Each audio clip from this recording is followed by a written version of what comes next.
Assalamualaikum warahmatullahi wabarakatuh. Innal hamdalillah nahmaduhu wa nasta'inu wa nastaghfiruh wa na'udzu billahi min shururi anfusina wa min sayyiati a'malina. May yahdihillahu fala mudilla lahu wa la yudlilhu fala hadiya lahu. Asyhadu an la ilaha illallah wahdahu la syarika lahu wa asyhadu anna Muhammadan abduhu wa rasuluh.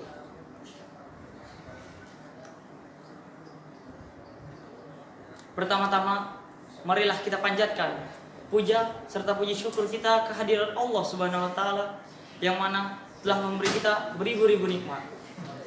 Antara lain nikmat iman, Islam, nikmat sehat walafiat dan juga nikmat luang waktu. Karena kalau tidak ada nikmat darinya, kita tidak akan bisa berkumpul di tempat yang insya Allah diberkahi oleh Allah Subhanahu wa taala. Amin amin ya rabbal.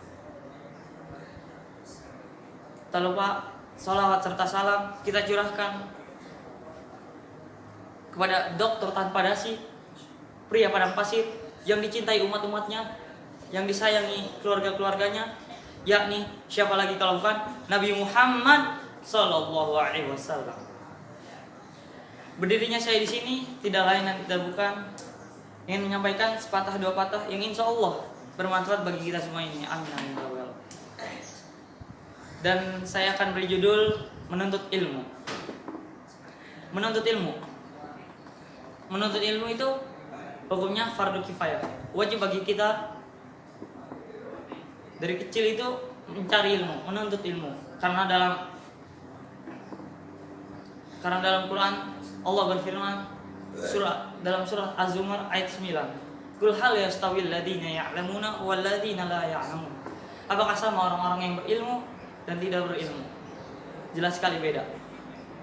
Hadirin, orang yang berilmu itu ialah orang yang paham akan segala sesuatu.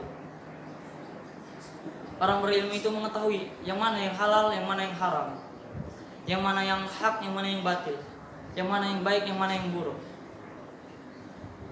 Sewajibnya, sepatutnya kita sedari kecil sudah mencari ilmu, sudah bercita-cita agar menjadi ulama kelak nanti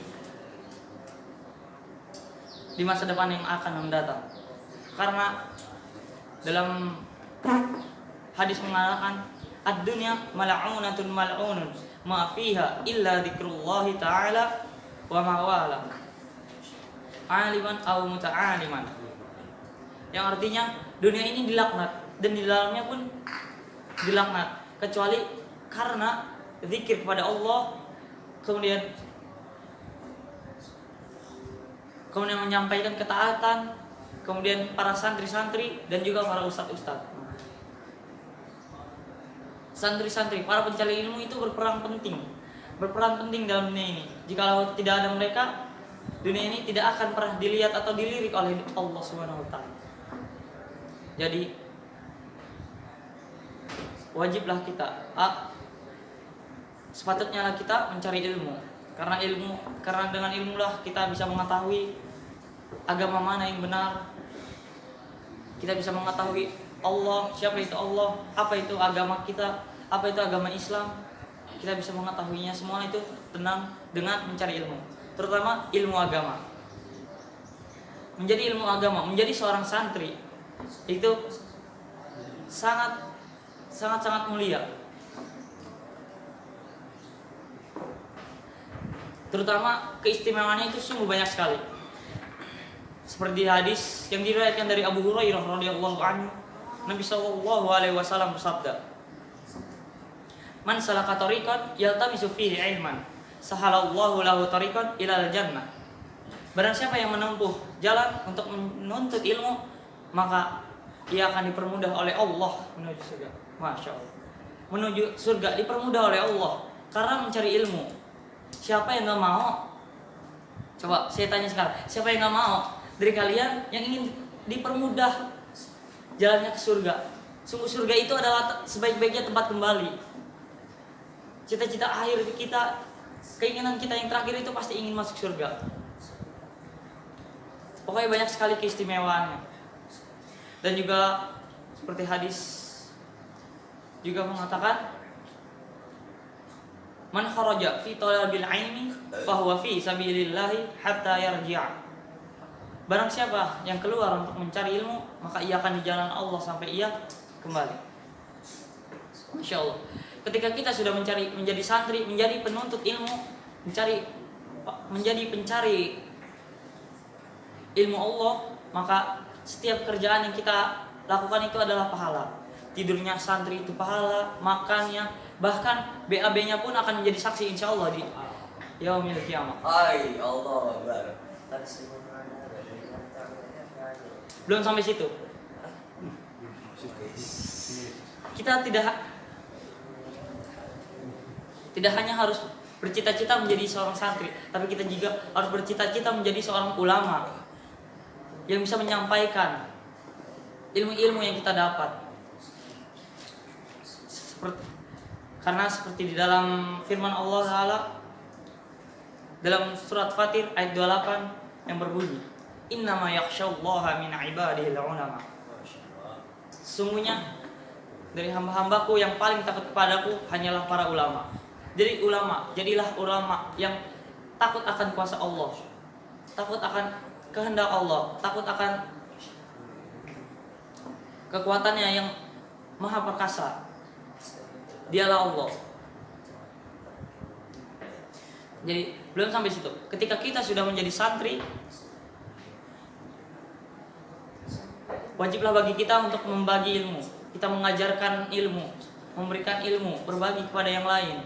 Karena sungguh dalam hadis menyatakan, man da'a ilal huda kana lahu minal ajri mithlu ujuri man tabi'ahu la yanqutu dzalika min ujurihim syai'an. Masyaallah. Barang siapa yang menunjukkan akan kebaikan, akan petunjuk, maka ia akan mendapatkan pahala sama seperti orang yang mengikutinya tersebut, tanpa mengurangi sedikit pun pahala darinya. Masya Allah. Siapa yang tidak ingin pahalanya itu mendapat pahala terus mengalir gitu. Jadi selayaknya sepatutnya kita sekarang sedari kecil bercita-cita agar ingin menjadi ulama yang bisa mengajarkan pada yang lain kebaikan-kebaikan, kuasa-kuasa Allah serta kemuliaan Nabi Sallallahu Alaihi Wasallam. Dan hadis juga mengatakan, idza mata ibnu Adam in qata'a amalu illa min salatin shadaqatin jariyatin aw ilmin yuntafa'u bi aw waladin shalihin. Ketika seorang manusia meninggal, maka terputuslah semua amalnya kecuali 3. Yang pertama, sedekah jariyah. Yang kedua, ilmu yang bermanfaat, dan yang ketiga adalah anak soleh yang mendoakan. Ilmu yang bermanfaat, ilmu yang telah diamalkan itu akan berguna meskipun kita sudah meninggal nanti. Pahalanya akan selalu tetap mengalir sampai hari kiamat. Jadi carilah terus ilmu dari kecil sampai ke liang lahat, sampai nanti kita dipanggil oleh Allah. Carilah ilmu, karena ilmu tiada batasnya. Dan pasti jikalau kita sudah menjadi ulama, pasti kita akan selalu ingin berbuat kebaikan, ingin mencari kebaikan. Karena jelas Rasulullah pernah bersabda, la yashba'u mu'minun min khairin yakunu mumtahahul jannah. Tidak akan pernah kenyang seorang mukmin dari kebaikan sehingga akhirnya itu adalah surga. Pastinya ketika kita sudah menjadi seorang mukmin yang baik, menjadi santri yang baik, menjadi ulama yang baik, kita pasti tidak akan henti-hentinya ingin mencari kebaikan sampai Allah menjemput, sampai ajal menjemput dan menghantarkan kita ke dalam surganya Allah Subhanahu wa taala. Intinya, jadilah penuntut ilmu yang baik, yang beradab, dan juga yang berniat untuk mengamalkannya. Mungkin itu saja yang bisa saya sampaikan. Kurang lebihnya mohon maaf. Wabillahi taufiq wal hidayah wa ridha wal inayah. Sekian dari saya. Udah ya. Dadah. Wassalamualaikum warahmatullahi wabarakatuh.